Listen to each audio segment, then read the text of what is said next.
on est à la portion invitée. Et là, j'adore parce qu'on a un champion de la Coupe Stanley. Un autre champion! Un autre, là, un gentil champion. Enfin, un gentil champion québécois. Cédric Paquette, qui est passé du Lightning. Il est maintenant présentement dans un hôtel à Ottawa, hein, en plein camp de sélection, de préparation. Et Cédric, premièrement, merci d'avoir accepté l'invitation.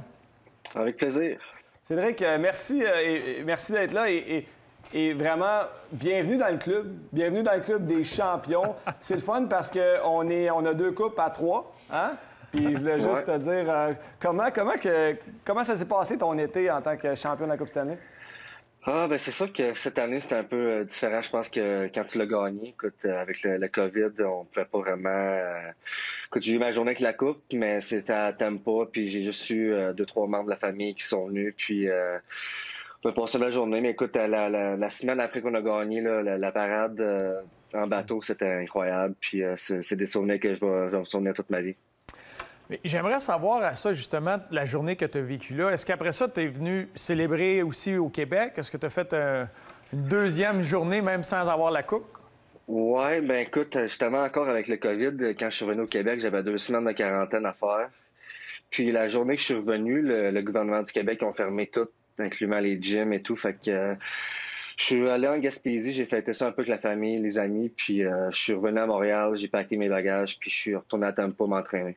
Wow, c'est pas trop long. Moi, je me rappelle, mon été 2009, j'en avais profité pas mal plus que ça. J'ai été très chanceux. Mais malgré les circonstances, on a vu les images de votre parade et tout en bateau. Je peux pas imaginer là, les photos qu'on voyait de toi, de Yannick Gourde, de Killorn. Parle-moi des émotions que vous avez vécues. Justement, c'est différent qu'une saison normale. Normalement, tu gagnes la Coupe Stanley, tu célèbres pendant 3-4 jours et tout le monde quitte. Là, je crois qu'il y avait votre esprit d'équipe et tout. Est-ce que vous avez resté longtemps à Tampa Bay? Je te dirais qu'on est resté environ 7 jours, pas mal tout le monde. Puis, écoute, on était tellement rendus proches après avoir passé 65 jours dans la bulle. Là, les gars ensemble, on était rendus vraiment des chums, puis c'était vraiment le fun. On en a profité, puis justement, on voulait pas s'en aller. Mais écoute, il y a du monde qui avait pas vu leur famille, le petit enfant, ça faisait 2-3 mois. Fait que il y a des gars qui fallait qu'ils s'en aillent, mais la plupart, on est resté un bon 7 jours, puis on en a profité. Je peux-tu te demander une question? Moi, je me rappelle, en 2009, c'est qui avait célébré le plus dans l'équipe? Puis c'était moi. Mais est-ce que tu peux nous dire, dans ton équipe, c'est qui en a profité le plus d'après toi? Ben c'est sûr que Kucherov, il est drôle quand il boit, puis il en a vraiment profité. Ouais, c'est ça. Il sort pas toujours de sa coquille, là, mais il en a vraiment profité, puis il était drôle. Puis aussi, je pense que vous avez sûrement vu les photos, mais Pat Maroon, il est reconnu pour ça, puis il en a profité. C'était sa deuxième en deux ans, puis il a fait un bon show. Fait cool. C'est pour ça qu'il prend une année pour s'en remettre, là, tranquillement, là. Une année tranquille. Mais quand on parle de la bulle, là, j'aimerais de savoir à l'intérieur de ça, là, y a-tu, nomme-moi un élément là, que tu appréciais de la bulle, qu'est-ce que la Ligue nationale a bien fait, mais un qui était fatigant, un que tu n'étais plus capable à la fin de vivre.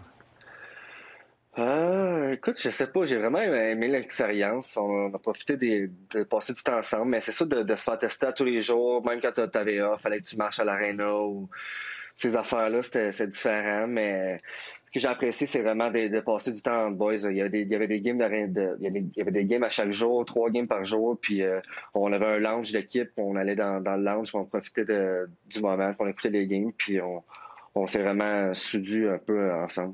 Je pense que vous aviez pris la décision aussi d'équipe de ne pas amener la famille, right, dans la bulle? Oui, il y a une couple de familles, les parents qui sont venus, eux qui étaient au Canada, mais on en avait décidé de pas d'emmener de blonde puis de petits enfants, vu qu'on trouvait que c'était pas juste les Américains qui ne pouvaient pas avoir le famille ici, donc on voulait se soutenir dans ce moyen-là, puis ça a juste été plus le fun qu'on est revenu à Tampa de voir toutes nos familles. Parle-moi justement de cette run-là que vous avez faite de gagner la Coupe Stanley. Habituellement, tu as des moments clés. Il y a des moments où ça devient un peu plus difficile. Vous avez eu l'air d'être... De l'extérieur, vous avez l'air d'être une équipe qui a été en contrôle tout le long. Mais est-ce qu'il y a un moment clé, selon toi, que c'est une étape là, franchie? Tu vas, OK, là, on est sur le cruise control. Je te dirais d'avoir gagné contre Columbus, là, ça nous a peut-être enlevé un peu le poids sur les épaules de l'année passée. Puis, la première game en cinquième prolongation, là, si on perdait celle-là, ça aurait été un peu plus dur de revenir. Puis, on l'a gagné. Puis, je pense que c'est ça. Je pense que ça nous a enlevé un petit peu du poids sur les épaules. Puis après ça, on était en contrôle. Contre Boston, on a perdu le premier match, mais on sentait dans la chambre qu'on était capable, puis on a gagné les 4 autres après.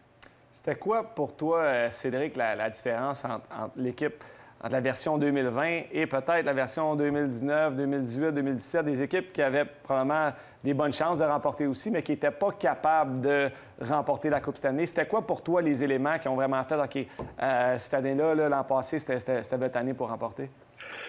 Je pense qu'on avait un bon mix de joueurs. Julien a fait des gros ajustements dans l'été, puis à date limite des échanges, j'ai été chercher deux, trois joueurs que, ça nous a juste amené une autre dimension qu'on n'avait pas les autres années.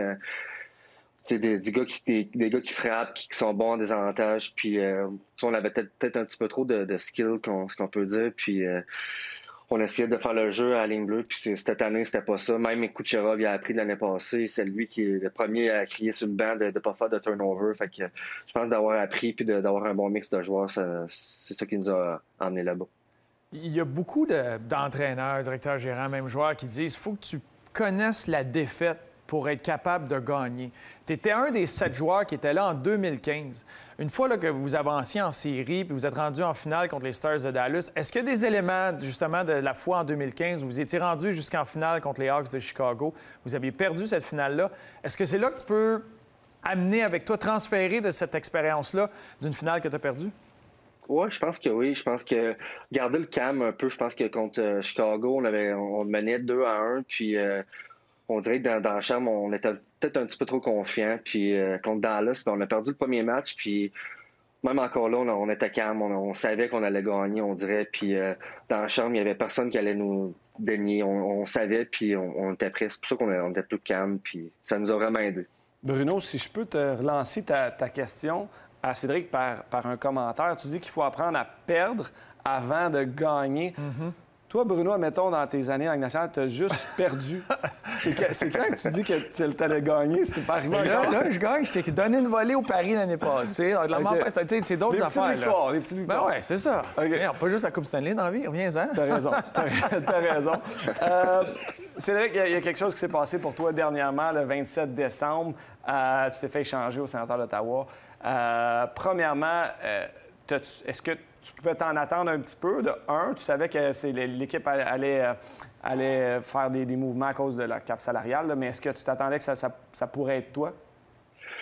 Oui, écoute, au début de l'été, je savais que il y avait du monde qui allait être échangé de l'équipe. Puis Julien avait été très transparent, il l'avait dit. Puis, mais écoute, rendu le 27 décembre à une semaine du camp d'entraînement, j'y pensais plus trop. Puis on n'en parlait plus trop dans la chambre à cause que Kucherov il se faisait opérer, puis il allait sur le long-term hire. Fait que c'est sûr que ça a été un petit peu un choc, mais écoute, en même temps, je savais que ça pouvait arriver d'un moment à l'autre. Puis vous le savez, ça fait partie de la game. Puis je suis à Ottawa, puis je suis content.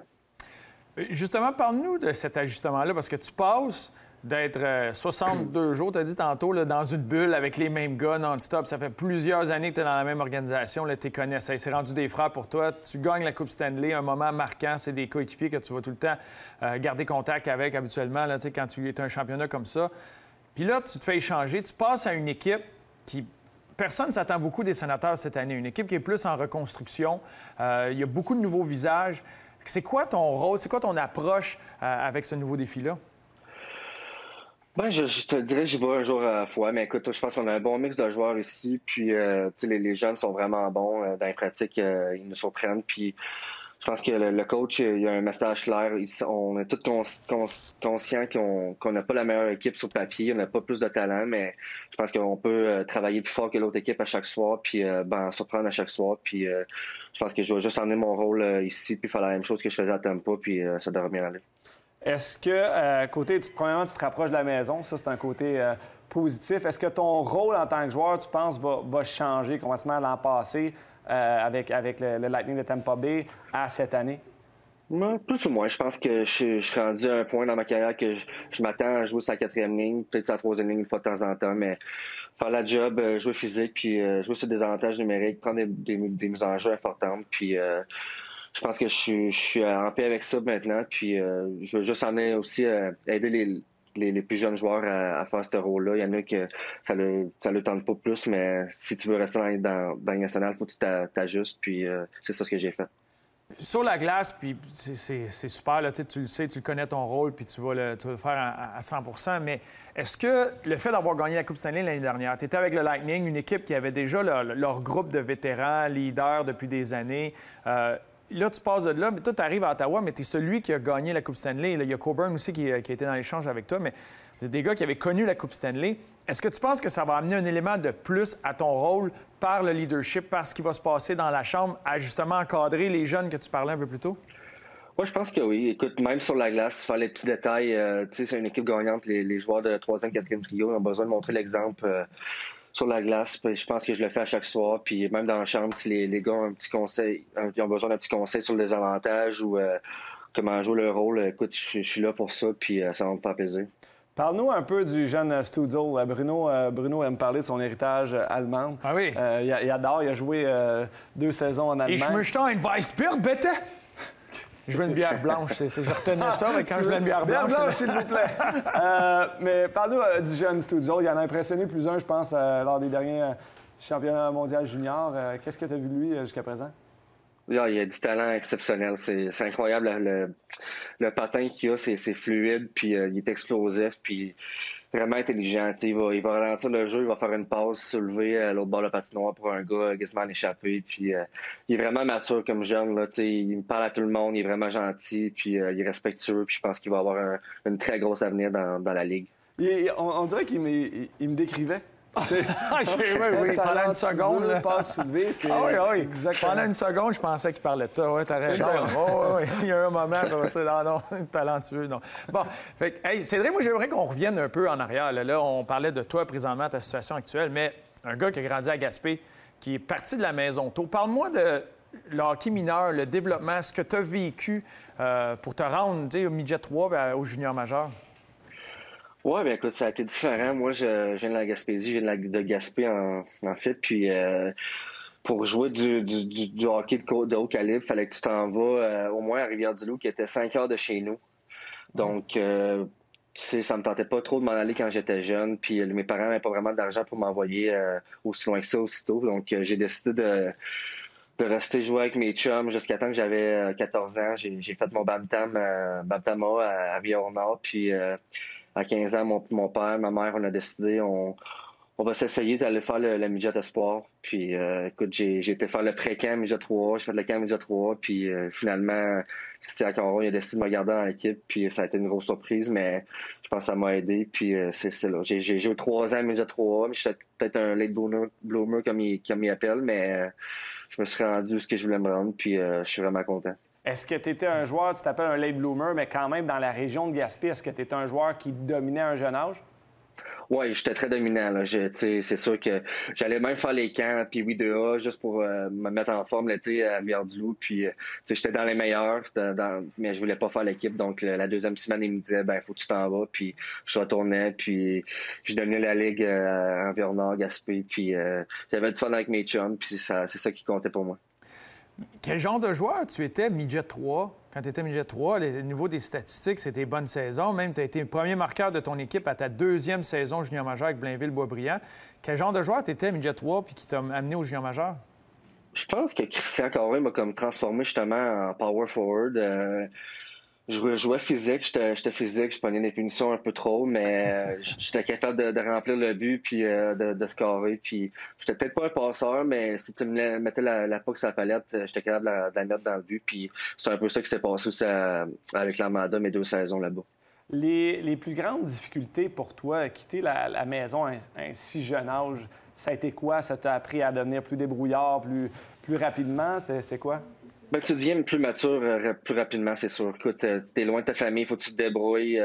T'as pas tant d'argent, tes parents te donnent un peu d'argent de poche. Faut vraiment que tu te débrouilles, t'apprennes à te débrouiller tout seul. Puis j'ai vraiment pris la maturité là, dans cette situation-là. Puis je pense que ça m'a vraiment aidé à me rendre où je suis présentement. Puis quand tu dis, tu as joué midget 3, après ça, tu as joué avec Blainville, Boisbriand. Je le disais, à ta deuxième saison, tu étais le premier pointeur de l'équipe. Et à ta première saison chez les professionnels, je pense que tu as eu 150 minutes de pénalité. Est-ce que c'était quelque chose en toi, ça, ce côté, cet aspect-là physique? Tu sais, tu le mentionnais un peu plus tôt, tu avais donné une mise en échec, tu prenais beaucoup de pénalités, mais est-ce que c'était naturel pour toi ou quand tu es passé au niveau professionnel, tu t'es dit, si je veux faire un impact, si je veux faire ma marque, c'est la façon de le faire? Oui, ben écoute, je pense que même junior, un peu, je l'avais dans le sang, mais je voulais plus jouer sur la glace puis faire des points.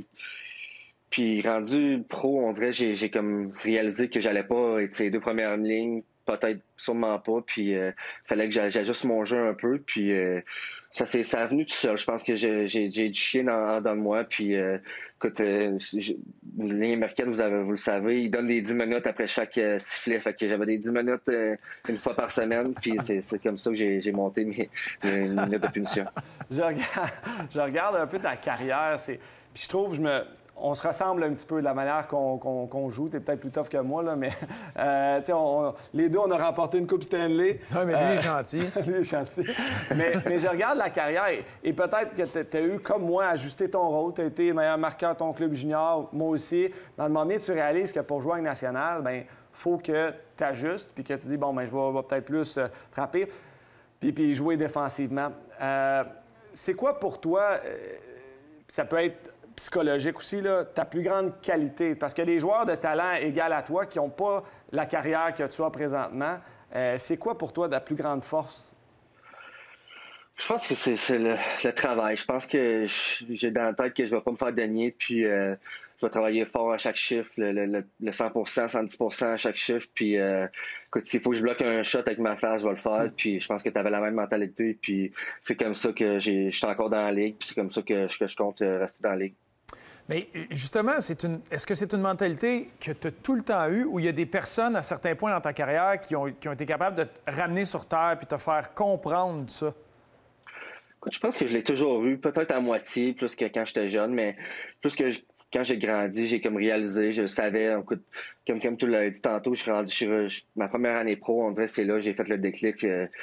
Il faut vraiment que je le fasse, puis j'allais sur le piqué, puis je bloquais tous les lancers que je pouvais, puis c'est comme ça que j'ai monté dans la Ligue nationale, j'ai commencé sa troisième ligne, mais ça a été rapidement, j'ai été sa quatrième ligne, puis ça me dérangeait pas, mais j'ai ajusté mon rôle, puis des fois, il y a des gars qui c'est de même, ils pourraient jouer longtemps dans la Ligue nationale, mais ils veulent pas ajuster leur rôle, ils veulent juste être sa première ligne, puis faire des jeux, puis moi, j'ai appris de ça, puis c'est pour ça que je suis là présentement.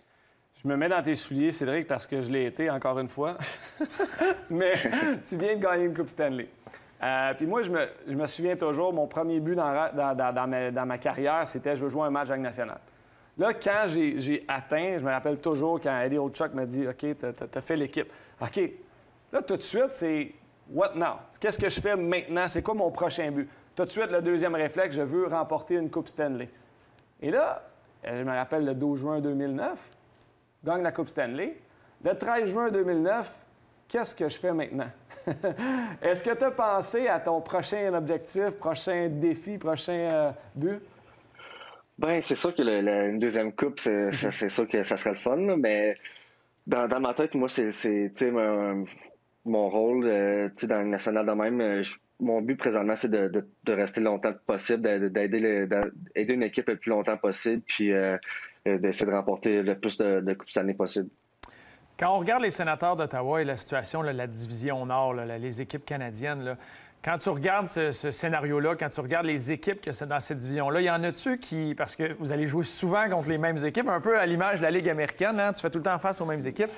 Y a-tu des équipes, connaissant ton rôle puis de la façon que tu joues tes matchs, là, y a-tu des équipes que ça te tente un peu moins de voir ou des équipes que tu dis, ah, là, eux autres, je suis content de les jouer, je les haïs puis j'ai bien hâte de les battre? Moi, je pense que ça va être la même chose pour chaque équipe. Chaque équipe a des gros joueurs, ils ont des gars robustes. Fait que je pense que ça va brasser à chaque match. Puis si t'as 3 games contre la même équipe en 4-5 jours, que tu vas l'avoir dans la tête si c'est quelqu'un qui t'a fait un cheap shot. Fait que je pense que chaque équipe va avoir il y a sûrement un moment que chaque équipe, ça ne me tendra pas de les affronter ce soir-là. La saison commence demain pour la Ligue nationale. Je suis certain que tu es très excité. Votre camp, là, c'est un camp qui était très court quand même. Vous avez eu 3 jours de plus que les autres équipes de la Ligue nationale, mais quand même, ça s'est passé comment? Comment les Sénateurs, est-ce que c'était spécial se faire tester chaque jour? Tu es habitué? Comment tu vois le camp et le début de la saison? Oui, bien moi, justement, j'ai manqué les 4 premiers jours du camp à cause qu'il fallait qu'on fasse une quarantaine en arrivant ici, moi puis Coburn. Donc, j'ai pas su vraiment comment ça s'est passé au début du camp, mais je sais que c'était intense. Puis ma première pratique, moi, ça a été pas mal la plus intense que j'ai eue dans mes 3-4 dernières années. Là. Écoute, ça faisait 7 jours de quarantaine, profiter de la coupe, faire une autre quarantaine en revenant ici. Puis, écoute, j'étais pas super en forme. Fait que ça a passé vite, mais écoute, justement, là, demain, les premières games, ça commence, ça va vite. Mais écoute, on est content de recommencer. Puis, écoute, la routine de se faire tester à chaque jour, je pense que à un moment donné, tu t'en rends même plus compte, puis ça va juste dans ta nouvelle routine, dans le fond. Mais là, à vivre des quarantaines comme ça et sachant que ça peut se produire pendant la saison régulière, est-ce que tu es équipé? As-tu un sac d'équipement pour t'entraîner dans ta chambre d'hôtel ou des trucs, quelque chose d'être confiné d'une pièce de même? Non, moi, je devrais être correct. J'ai déjà eu le COVID, fait que j'ai pas besoin de me faire tester ou de quarantainer. Fait que je devrais être correct, mais écoute... c'est sûr que ça va être spécial. S'il y a des gars, il y a une batch de joueurs qui sont testés positifs, là, je sais pas comment ils vont arranger ça, mais j'espère qu'ils vont avoir une petite salle de gym pour qu'on pouvoir y aller. Je te pose une question. Tu as 27, 28 ans là, présentement. Tu es encore jeune, puis peut-être que tu ne veux pas te faire poser cette question-là, mais est-ce que tu as pensé après ta carrière de joueur de hockey? Est-ce que tu as déjà pensé un petit peu quelle avenue tu aimerais entreprendre? C'est une bonne question. Écoute, j'y pense de temps en temps, mais justement, j'essaie de vivre au jour le jour présentement, puis de rester le plus longtemps possible dans la ligue. Puis c'est sûr que j'aimerais ça, rester dans le hockey, m'investir dans le hockey, puis, mais je sais pas encore quoi, puis on verra en temps et lieu. Je cherche un remplaçant pour Bruno, si jamais je suis tanné de l'avoir à côté de moi. En tout cas, on s'en reparlera. C'est ça, tu veux garder la tête là-dedans, tu fais bien, puis non, Ced, tu veux pas être à ma place. L'endurer de même, là, tu sais, il est dur au téléphone, fait qu'imagine, assis à côté. Parle-moi de ce moment-là. J'ai lu l'article, je trouvais ça super cute. Parle-moi de ce que la ville de Gaspé a fait pour toi. Moi, j'ai un chum qui a grandi là aussi, Pascal Trépanier, qui a grandi, puis il m'avait parlé de son parcours à partir de Gaspé, puis de la fierté que les gens ont pour les jeunes là, qui partent et qui ont du succès. Parle-moi de ce qu'ils ont fait pour toi.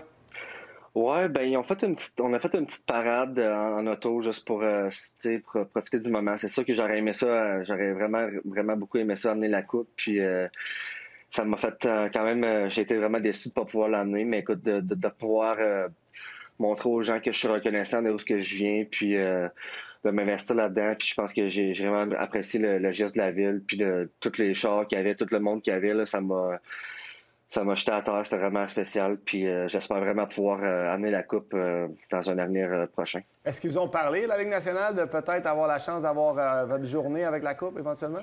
Ouais, ben écoute, je l'ai eu à Tampa, ma journée avec la coupe. J'ai eu un petit peu de ma famille proche de venir à Tampa profiter de la coupe, mais ils nous ont dit que peut-être qu'on allait avoir le droit l'été prochain de l'amener dans notre ville. Puis ça, c'est sûr que les gars, il y a même des gars qui ont attendu, ils n'ont pas voulu faire leur journée avec la coupe à Tampa pour être sûr de l'avoir, mais il n'y avait rien d'assuré. Donc j'aimais mieux emmener mes parents, mon meilleur ami, les parents de ma blonde, puis en profiter tout de suite, puis si mes parents n'ont pas la chance de voir la coupe, de la toucher, j'aurais vraiment été déçu. Oui, certainement, mais juste d'avoir ton nom gravé sur la coupe, ça va être assez extraordinaire.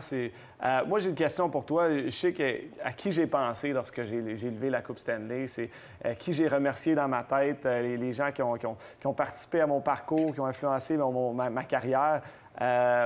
Est-ce qu'il y a des gens comme ça pour toi à qui tu as pensé? Oui, c'est sûr que les gens, là, les premiers que je pense, c'est sûr que c'est ma famille, mes parents, ma soeur, ma blonde, tous les sacrifices qu'ils ont dû avoir à faire pour moi me rendre là, puis l'argent et tout, ça n'a pas été facile, puis c'est sûr que j'ai des entraîneurs en tête aussi, Christian Caron-Vierzlou qui m'a vraiment aidé, puis Joël Bouchard, si j'aurais pas joué dans ces deux équipes-là, je suis pas sûr que je serais ici présentement, puis je le dois un peu de mon parcours. Quand tu parles de Joël Bouchard qui t'a aidé, C'est quel aspect que lui a amené dans sa façon, dans son approche, là? On le connaît comme un entraîneur extrêmement intense. De quelle façon il t'a préparé à passer au milieu professionnel? Ben, écoute, si vous connaissez Julien, Joël, il est craint, puis moi, il m'a craqué. Écoute, j'ai eu une mauvaise attitude ma deuxième année. J'ai pogné des mauvaises punitions en début de saison. Puis, écoute, à un moment donné, il est arrivé devant tout le monde dans la chambre, puis il m'a dit, tu joues demain, tu viens même pas à l'aréna, tu joues pas. Puis, écoute, ça me prenait ça. J'avais besoin de ça. J'avais besoin d'un petit fouet. Puis, Joël, quand t'avais besoin de ça, il te le donnait. Puis, ça m'a vraiment aidé. J'ai entendu ce que Panarin a dit au sujet de Lafrenière. Il y a tout pour être un bon joueur. Maintenant, ça va être l'aspect mental qui devra travailler, de devenir un bon pro. Il y a plein de choses, tu les connais, les facettes. Là. Si tu avais un conseil à donner à Stützle qui s'en vient comme ça, essayer de faire, pas essayer de faire l'équipe, comme tu dis, je pense qu'il va faire l'équipe. Est-ce que tu aurais un conseil à lui donner pour qu'il ait une longue et prolifique carrière? Je pense que de jouer sa game, il y a tellement de talent. Je pense qu'il n'y a pas besoin d'avoir vraiment de conseils de moi. Écoute, il est vraiment intelligent comme joueur. Puis, écoute, de juste jouer sa game, puis de garder confiance en lui. Moi, s'il y a quelque chose que j'ai pas eu au début de ma carrière, j'avais pas tant confiance en moi. Puis, peut-être ça m'a nuit. C'est peut-être pour ça que j'ai descendu des lignes plus rapidement que j'aurais voulu. Puis, écoute, il y a tellement de talent. Juste garder confiance en lui, puis tout va bien aller. Moi, je veux savoir, je veux te ramener brièvement là, dans la bulle un peu. On a regardé, on regardait l'extérieur. C'est sûr qu'il n'y a pas de partisans dans les estrades. Mais quand même, pour les joueurs, là, tu réalises, les séries, ça avance. Est-ce qu'il y a des moments, toi, comment tu gérais ce stress-là? Est-ce qu'il y a des moments que tu venais très stressant ou justement le fait qu'il n'y ait pas de partisans dans les estrades, ça venait vous calmer un peu et être capable de vous concentrer un peu plus sur le match? Oui, c'était différent. Écoute, tu sais, après une couple de matchs, tu t'en rends pas tant compte qu'il n'y a pas de... Il n'y a pas de fans dans les estrades, puis tu joues ta game. Mais écoute, en prolongation, je te dirais, j'étais plus stressé. On a joué beaucoup de games en prolongation, puis on dirait, vu qu'il n'y avait pas de noise dans les estrades, c'était bizarre. On dirait qu'il n'y avait pas de momentum shifting, puis j'étais stressé. J'avais hâte que la game finisse, puis une chance qu'on a gagné la plupart des matchs en prolongation. Cédric, tu es un habitué d'être seul dans une chambre d'hôtel après la bulle, après le confinement. Peux-tu nous dire une journée de confinement pour toi en quarantaine? C'était quoi juste avant que tu arrives au camp des sénateurs? Comment tu passais ta journée? Écoute, le matin, mais justement, ils nous ont fait un petit gym que juste nous autres en quarantaine, on avait accès. Donc, le trainer là, il nous avait envoyé un programme. Donc, le matin, je me levais, je déjeunais, puis... j'allais au gym, puis l'après-midi, écoute, t'essaies de passer le temps. J'écoutais des émissions, puis le soir, ça a donné que c'était le championnat du monde junior, donc j'écoutais les games, puis ça me faisait du bien de passer à l'hockey, puis j'avais hâte de revenir sur la glace. En anglais ou en français, tu écoutais les matchs? En anglais. Ah, t'as manqué l'excellent travail de mon collègue et ami Bruno. Mais c'est vrai, je veux savoir, parce que là, tu jouais contre ces joueurs-là, là, des sénateurs. Là, tu arrives, il y a des nouveaux visages aussi, là, Stéphane qui joue à l'organisation. Est-ce que de venir côtoyer ces gars-là à chaque jour, à tous les jours, au quotidien, de les voir travailler sur la glace, y a-tu des gars qui t'ont surpris? Y a-tu des gars que tu viens de voir, tu fais, ouais, j'avais pas remarqué ou j'avais pas réalisé à quel point il était bon? J'aimerais ça t'entendre parce que ça peut aider mon pool aussi. Là, moi, je te dirais, le jeune Batterson, je l'avais pas trop. Je sais qu'il a joué pour l'Armada un peu quand je suis parti, puis il a dominé le junior, mais moi, les premières journées, il m'a vraiment, vraiment surpris, il m'a étonné, puis il va avoir une grosse carrière. Il est vraiment intelligent, puis il est sneaky, comme on dit en anglais. Là. Tu sais pas qu'il va faire un mot, puis il va te le faire, puis il est vraiment, vraiment bon. Il m'a vraiment surpris. Cédric, j'aimerais te souhaiter une super de belle saison. Écoute, je te remercie pour le temps que tu as pris avec nous aujourd'hui. Ça va être un défi pour toi, super le fun, je suis certain. Tu vas mettre ton leadership, ton intensité avec les sénateurs d'Ottawa, puis on a très, très hâte de te suivre. Donc, bonne chance cette saison, puis merci d'avoir pris ton temps. Un gros merci, les boys. Salut. Salut. Wow. C'est le fun de parler à un père. Tu sais, je passe mes journées avec toi ici à RDS, puis tu peux pas savoir vraiment c'est quoi d'avoir gagné, mais quand je parle à un gars comme Cédric, c'est le fun parce que tu sens qu'il y a une connexion, une vraie connexion. C'est drôle, ça l'englobe 94 % de tes jobs. Si on parle pas de quelqu'un qui a gagné la Coupe. Là. Hey, mais anyway, mais moi, ce que j'aime, en tout cas, j'ai bien hâte de voir avec les sénateurs, là, parce que c'est une équipe, selon moi, va brouiller les cartes. Tu penses? Quand tu as une équipe de même qui n'a rien à perdre dans une division où c'est tous des gros marchés qui ont beaucoup, beaucoup de pression, tu le sais, c'est quoi?